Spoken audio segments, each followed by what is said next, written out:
قل بفضل الله وبرحمته فبذلك فليفرحوا هو خير مما يجمعون۔ مالی معاملات کو بھی اللہ ہی کے حکموں پہ چلانا ہے۔ کیسے؟ وَإِلَىٰ مَدْيَنَ أَخَاهُمْ شُعَيْبًا، اور ہم نے مدین کی طرف ان کے بھائی شعیب علیہ السلام کو بھیجا۔ انہوں نے فرمایا میری قوم تم اللہ کی عبادت کرو، اس کے سوا تمہارا کوئی معبود نہیں۔ تمہارے پاس تمہارے پروردگار کی طرف سے واضح دلیل آ چکی ہے، بس تم ناپ اور تول پورا پورا کیا کرو اور لوگوں کو ان کی چیزیں کم کر کے مت دو۔ نوٹ کیجئے، نہ ناپ تول میں کمی کرنی دیتے لیتے وقت چیزوں میں، اور نہ رشتوں میں، اور نہ حقوق میں، نہ فرائض میں۔ ذمہ داریوں کو پورا کیجئے۔ آپ سے سوال ہوگا ایک ایک بات کا، کیونکہ آپ کے غیر ذمہ دارانہ رویے سے بہت بڑا نقصان ہوگا آپ کے ارد گرد والوں کو۔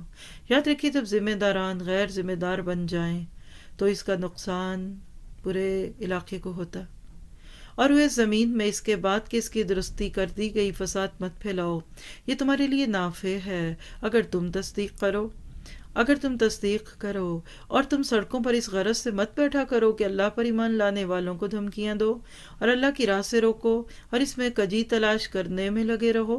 یعنی تمہارے موٹیوز کتنے برے ہیں کہ جس کو لے کر چلتے ہو۔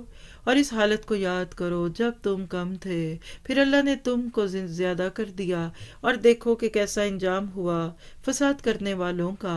اور اگر تم میں سے کچھ لوگ اس حکم پر جس کو دے کر مجھے بھیجا گیا ایمان لے آئے اور کچھ ایمان نہیں لائے تو ذرا ٹھہر جاؤ، یہاں تک کہ اللہ تعالیٰ ہمارے اور تمہارے درمیان فیصلہ کیے دیتا ہے، اور وہ سب فیصلہ کرنے والوں سے بہتر ہے۔ اور اللہ کا فیصلہ ایسے وقت میں کیا ہوتا ہے؟ ایسا درد کھینچنے والا انسان وہ شعیب علیہ السلام تھا یا کوئی اور، اللہ اس کو ان لوگوں سے دور کر دیتا کیونکہ وہ اس کی قدر نہیں کرتے۔ اللہ نے انبیاء کرام کو کبھی ضائع نہیں کیا، جس میں خیر ہوتی ہے نا اللہ اس سے کام لے لیتا۔